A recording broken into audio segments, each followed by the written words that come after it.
Founded in 2020, Sandfall Interactive, a small studio based in Montpellier, France, promised to deliver a story with great emotional depth, gameplay that innovates on the classics we love, and a world that is completely original, beautiful, and immersive. 5 years later, and it's no exaggeration when I say that their debut title is one of the best games I've ever played. And I'd even go as far as saying that this is a turn-based RPG masterpiece. And it's no surprise to hear that this game is many people's frontrunner for 2025 Game of the Year. At this point, you've probably heard hundreds and hundreds of people talk about how good this game is, and I don't want to repeat what's already been said to death. So instead, we're going to do something a little bit different.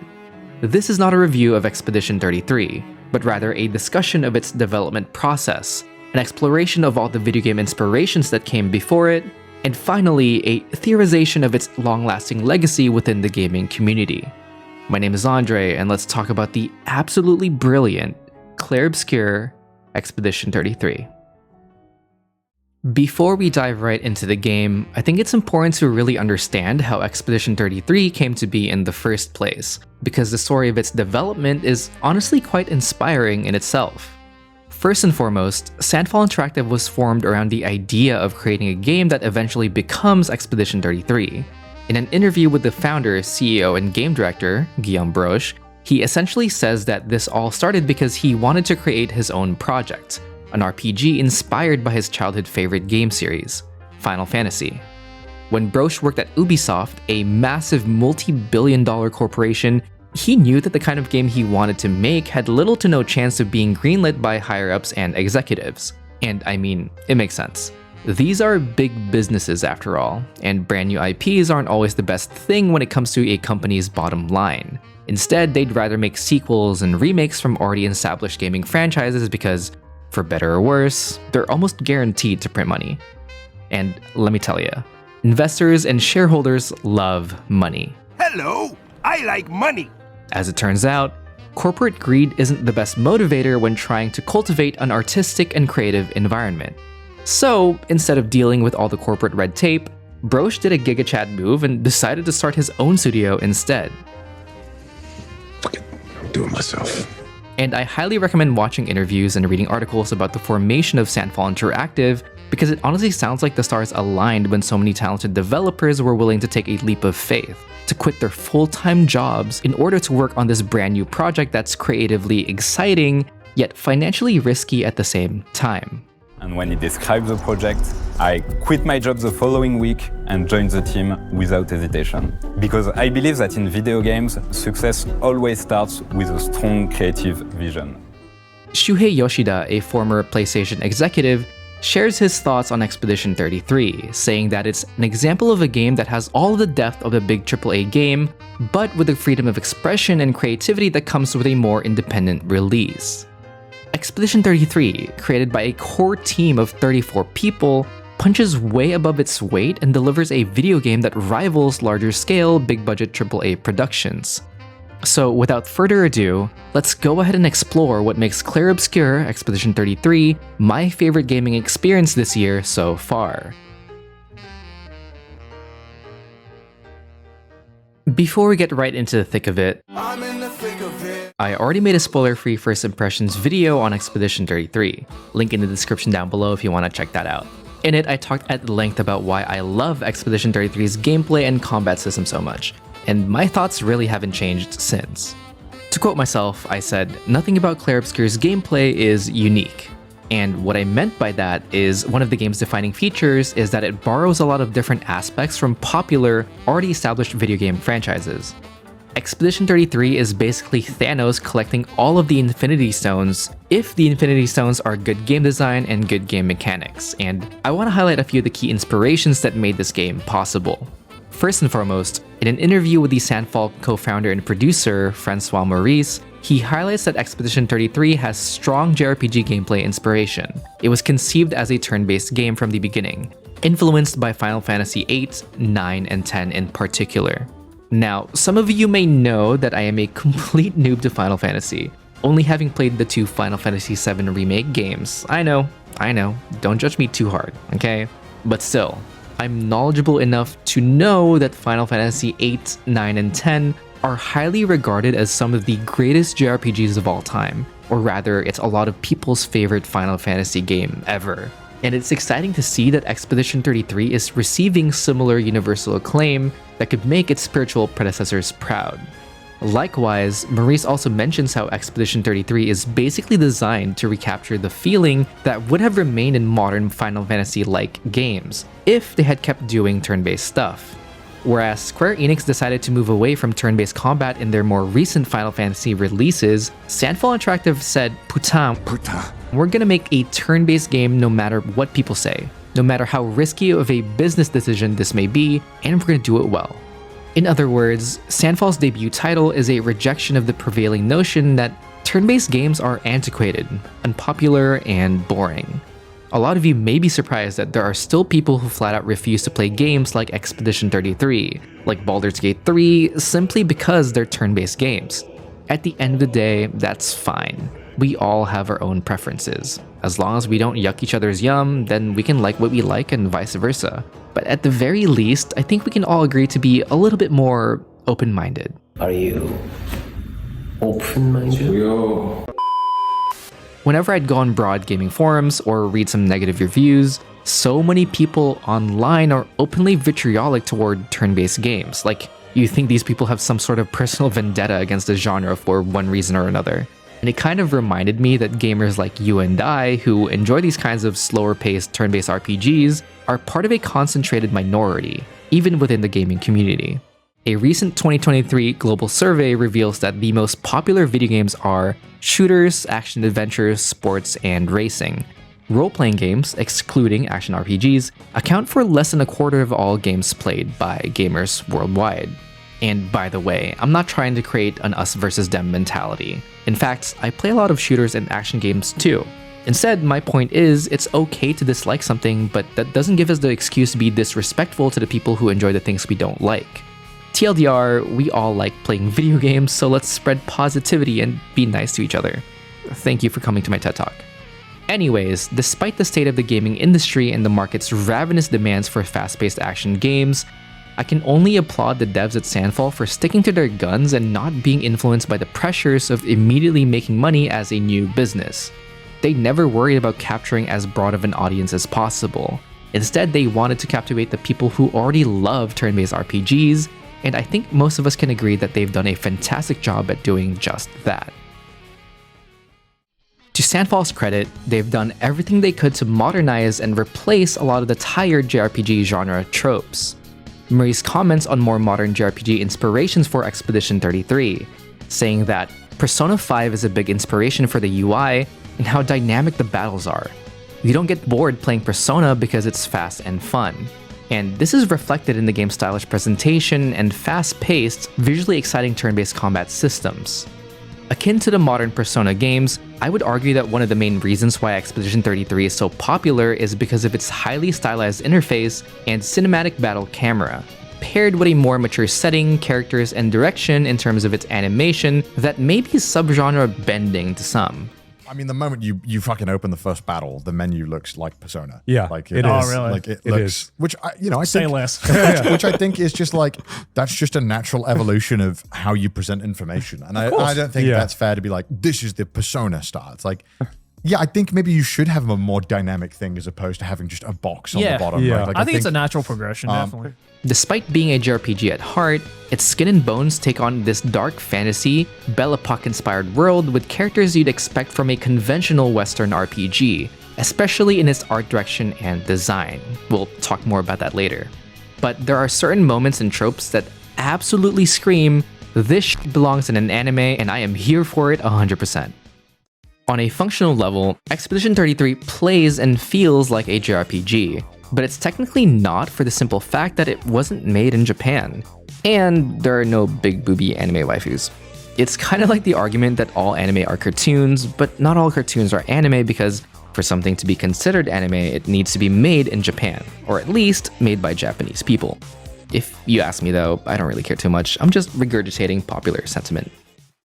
But unimportant tangent and semantics aside, I wanted to highlight one more video game inspiration that I think is absolutely monumental in the way Sandfall designed its turn-based combat system, and why it stands out from many of the classic JRPGs that came before it: deck building games. And I'm going to use my own favorite deck builder game as an example: Slay the Spire. If you're not familiar, Slay the Spire is an amazing roguelike deck builder game where you play as one of 4 characters, each of which have their own set of cards and distinct abilities.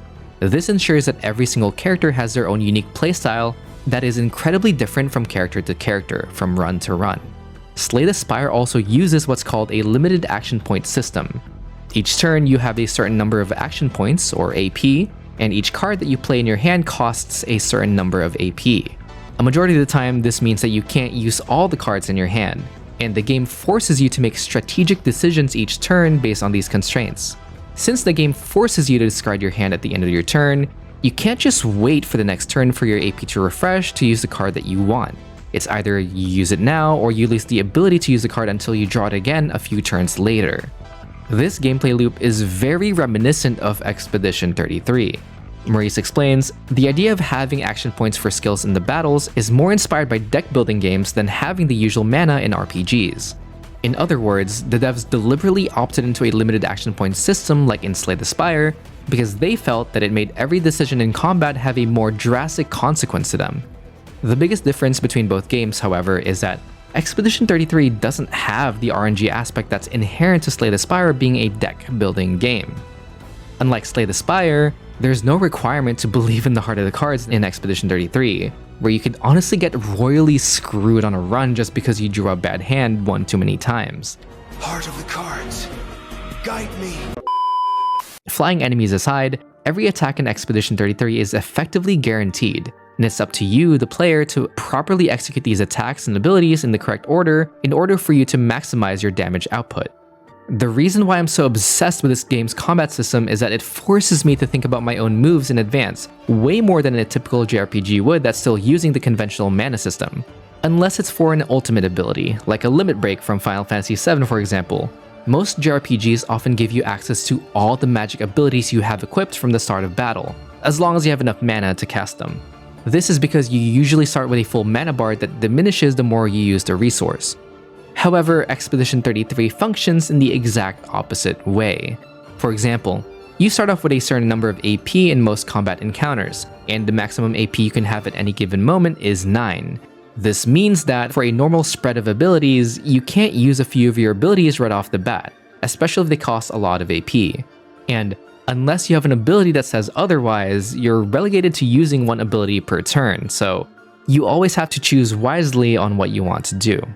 Now, obviously, there are individualized builds for each character that, with the right weapon, Pictos, and Luminous equipped, heavily synergizes with their given abilities. Maybe you have a build that helps you generate AP by making multiple basic attacks per round. Or maybe you rely on generating AP for every successful parry and dodge, and that helps you get away with equipping a lot of skills that cost a lot of AP. Just like Slay the Spire, each playable character in Expedition 33 is designed in a unique way, having their own distinct combos that you can play around. So every character has their own playstyle, and you can really play them in a lot of different ways, but they also feel very different from each other, and they all have their unique mechanic and their unique skill tree. For example, Mael has the potential to do a lot of burst damage, and a few of her skills can break enemies, which afflicts a powerful stun that essentially skips an enemy's turn. However, her break abilities often cost a lot of AP, and then there's that added layer of her switching stances, with her needing to be in Virtuoso stance in order to do as much damage as she possibly can. When you couple that with Gustav's Overcharge, Lune's Stains, or Ciel's Twilight Charges, there are so many layers to the combat system when considering your own turns, not even factoring what the enemy is doing, that you really have to think about which characters you want to prioritize in battle. By utilizing the limited action point system, Expedition 33 successfully modernizes the classic and even modern JRPGs that inspired it, making the gameplay feel incredibly fresh, new, and exciting. Of course, JRPGs and turn-based games weren't the only things that inspired the developers at Sandfall Interactive when they created Expedition 33. One of its core gameplay mechanics that everyone and their mom, including myself, have already glazed it for is its incorporation of real-time combat in a turn-based game. And there's one game studio in particular that we can attribute this overwhelming success to: FromSoftware. In the same interview, Maurice explains how, around the first iteration of the game director was playing Sekiro at the same time, and he thought that the feeling of dodges and parries felt so good in FromSoftware games. That's when they started to implement a more reactive turn-based system in their own game. See, in your typical turn-based RPG, the most boring part of combat is undoubtedly the enemy's turn.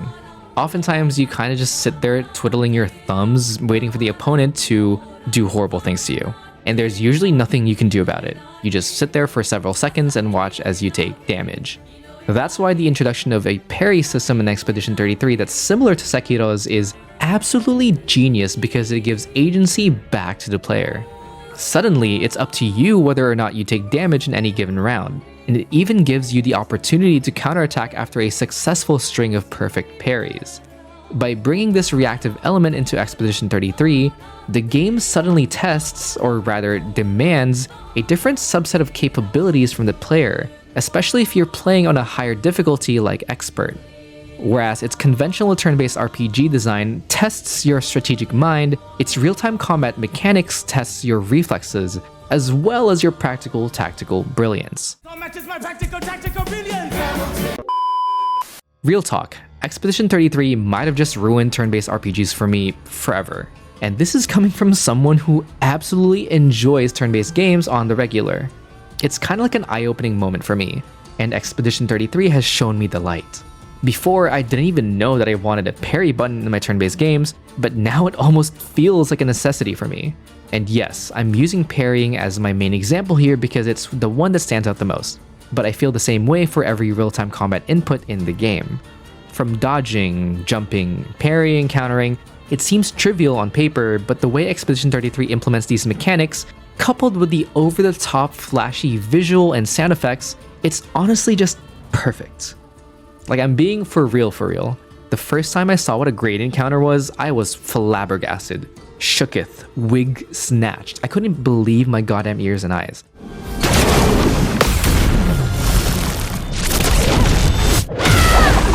Music to my ears. That shit is beautiful, and each character has their own great encounter animation, and don't get me started about gradient attacks.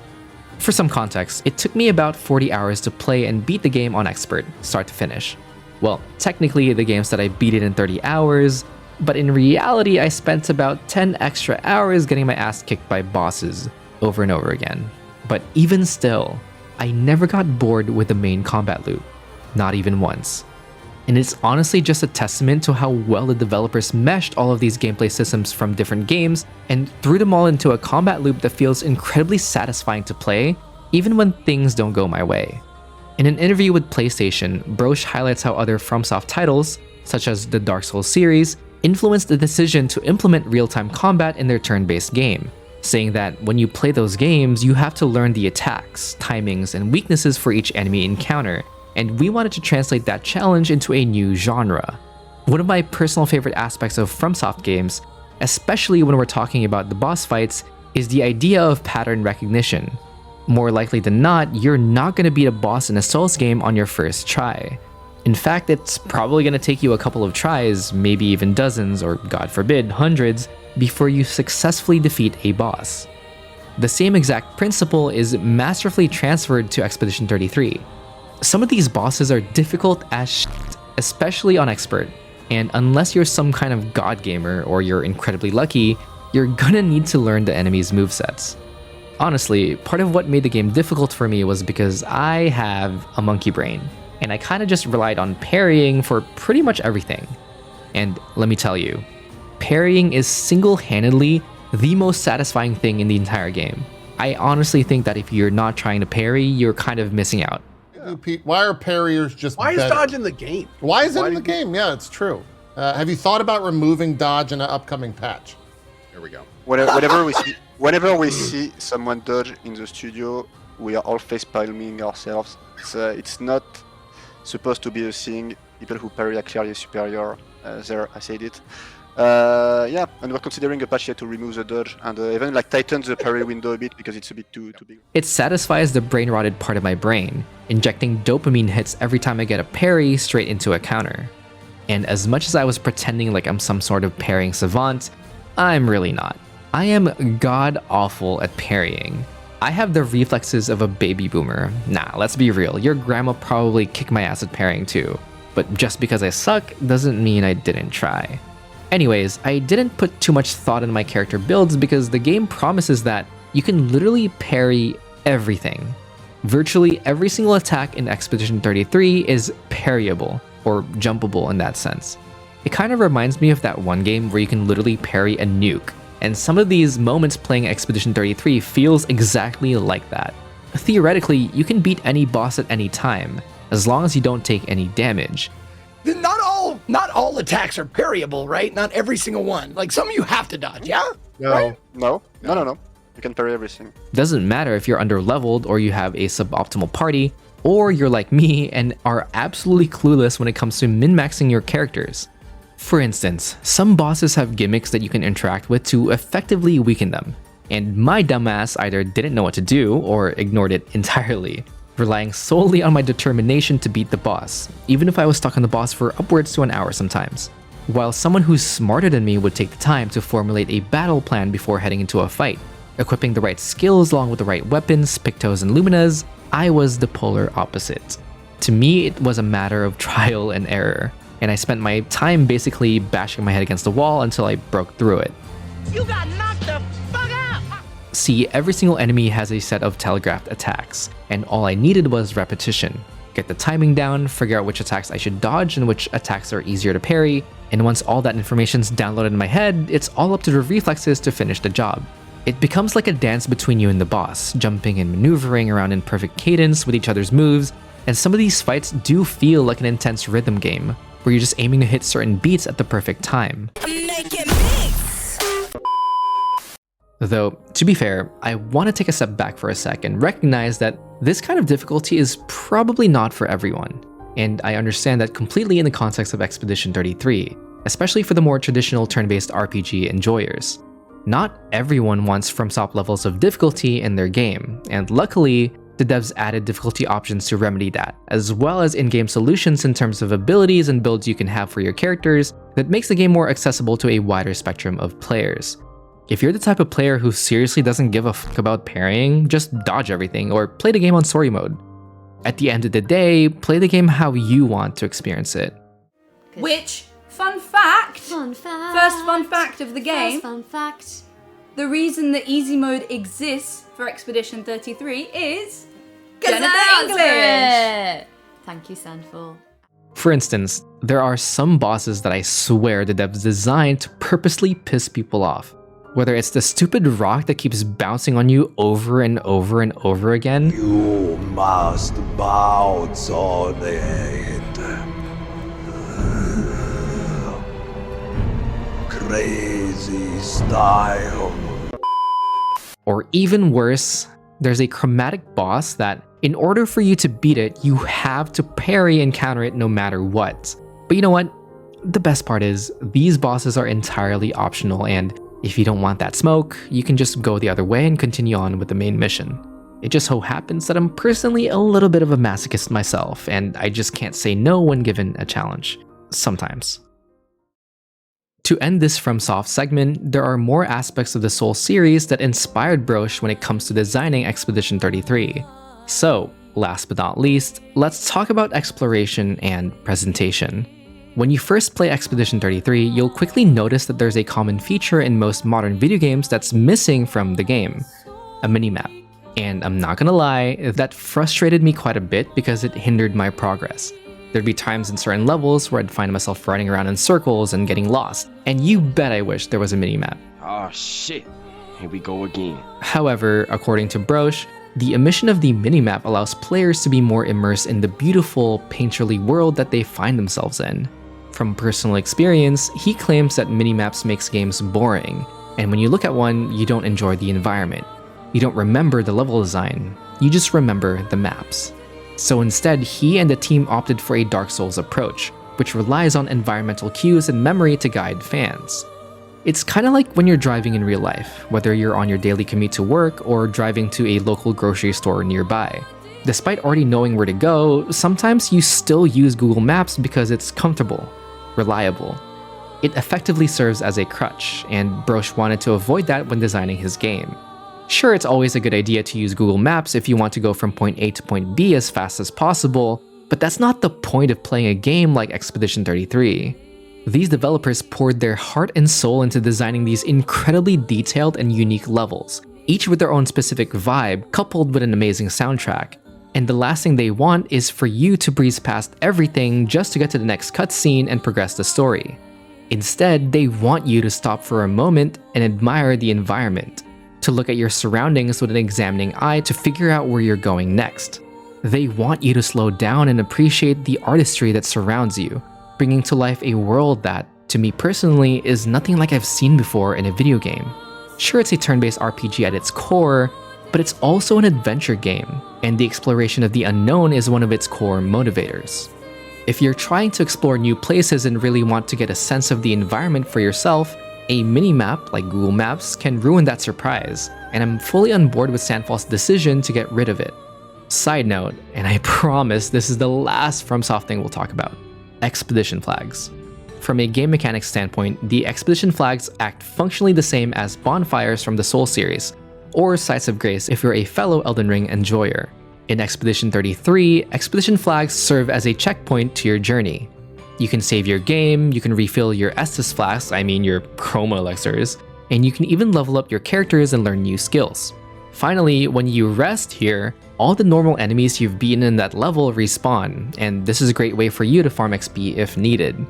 Expedition 33 adopting the bonfire mechanic from the Soulsborne games eliminates probably the most infuriating part of JRPGs for me, random encounters. As much as I'll defend old school JRPGs, I'm gonna have to agree with the haters on this one. I hate random encounters with a burning passion because it always makes exploration feel like a massive pain and such a slog to get through. If you've ever played a Pokemon game from back in the day, then you know what it's like to have no repels in a cave and fighting your way through waves and waves of Geodudes and Zubats. And just like the Soulsborne games, you can even fast travel between all the expedition flags you've reached within each level. So yeah, expedition flags. Another positive change that we can add to the list of Expedition 33. And while we're on the topic of exploration, while the game doesn't feature a mini-map, let's talk about the kind of map they did decide to include. An interactable, fully navigable world map. For one, it's not just a set of nodes on a boring static map that you click on to travel to. You actually get to do the traveling yourself.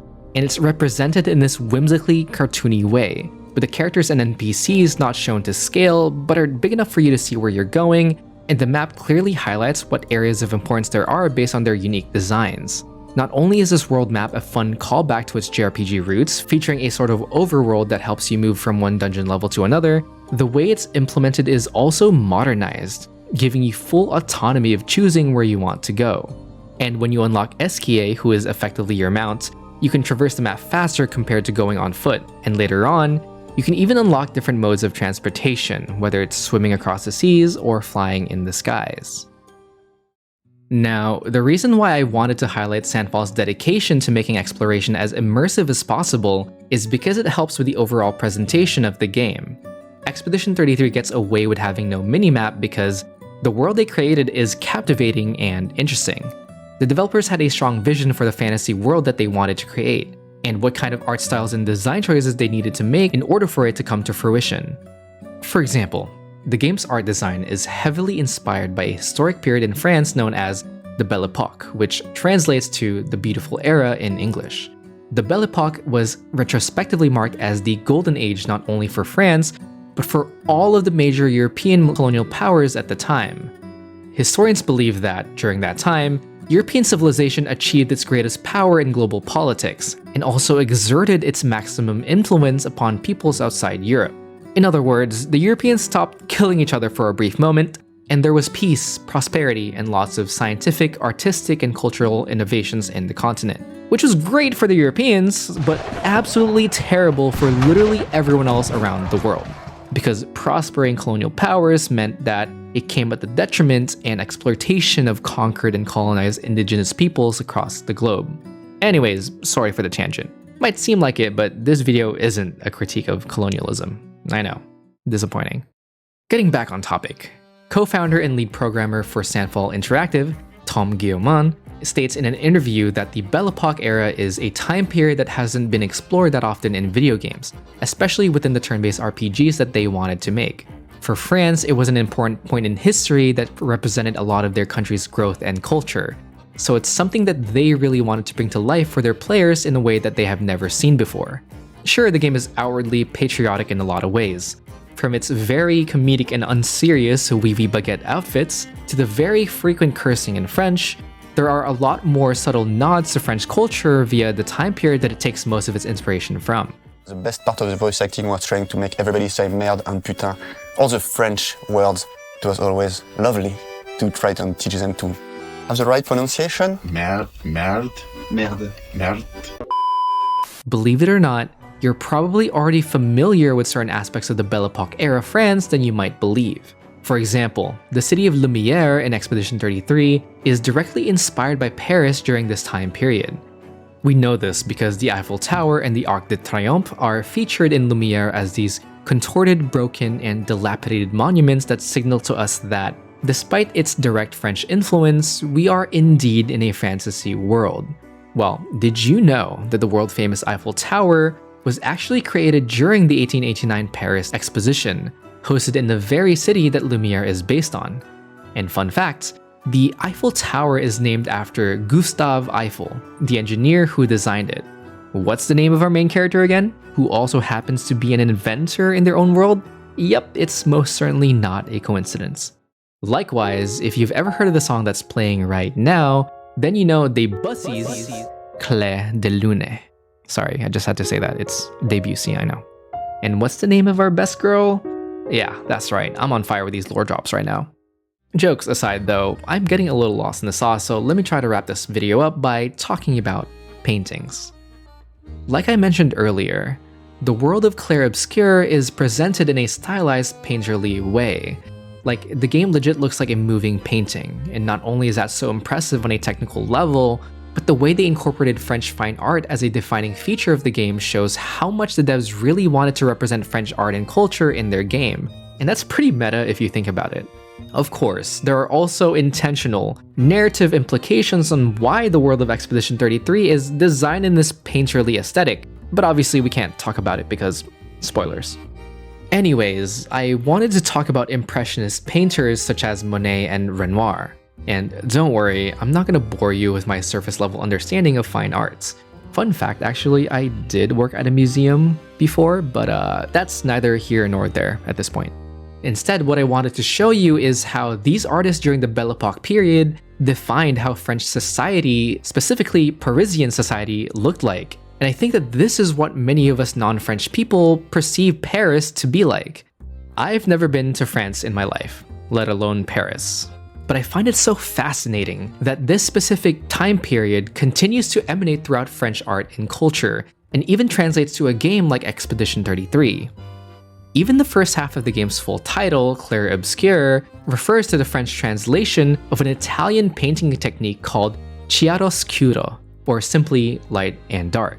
Oftentimes, Clair Obscur is when harsh dramatic light is used in a painting to isolate their figures and heighten their emotional tension, and there's often a stark contrast between light and dark. And while I'll leave all of the thematic interpretations to you, I just wanted to bring this up because the game's French-inspired design choices, painting-like environmental artwork, paired with its amazing salon-style soundtrack, makes me truly appreciate how much passion these developers have, not only in creating this fantasy world, but one that deeply resonates with their own culture, nationality, and identity. In all, I can only imagine how much fun the developers at Sandfall were having when they were making Clair Obscur Expedition 33. There are so many different inspirations that came together to create this game, not even just from other amazing games that we didn't have time to talk about today, but also from so many avenues of life that are poured into this game from a talented group of people who values their own art and culture. And what I love so much about Sandfall is how, on their website where they display each member of the team, they show each developer's favorite game as well. That's awesome. Ultimately, I wanted to make this video in order to celebrate the precedent that Sandfall Interactive is setting in the gaming industry. That the business of making video games doesn't have to be dictated by these massive AAA publishers and conglomerates ran by out-of-touch shareholders and CEOs who see us as nothing but consumers who will pay for whatever garbage product they decide to ship out. Instead, the legacy that Sandfall and its debut title leaves for those who come after is this. It's showing the gaming industry, once again, what a game made by people who love video games for gamers is supposed to look like. And whether or not Expedition 33 wins Game of the Year this year, I want to leave you with the CEO of Larian Studios, Sven Vinke, the GOAT, with his closing speech at last year's Game Awards. The Oracle told me that the Game of the Year 2025 was going to be made by a studio who found the formula to make it up here on stage. It's stupidly simple, but somehow it keeps on getting lost. Studio made their game because they wanted to make a game that they wanted to play themselves. They created it because it hadn't been created before. They didn't treat their developers like numbers on a spreadsheet. They didn't treat their players as users to exploit. And they didn't make decisions they knew were short-sighted in function of a bonus or politics. They knew that if you put the game and the team first, the revenue will follow. They were driven by idealism and wanted players to have fun. And they realized that if the developers didn't have fun, nobody was going to have any fun. But above all, they cared about their game because they loved games. If you're still here and you enjoyed what you watched, please feel free to leave a like, comment, and subscribe for more content. I put a lot of effort into making these videos, and I'm losing my voice right now recording this, and any and all support from you guys really helps me keep going and continue what I do best. So thank you so much for watching, and I'll see you in the next one. Peace. Hey. Come on. Don't be shy.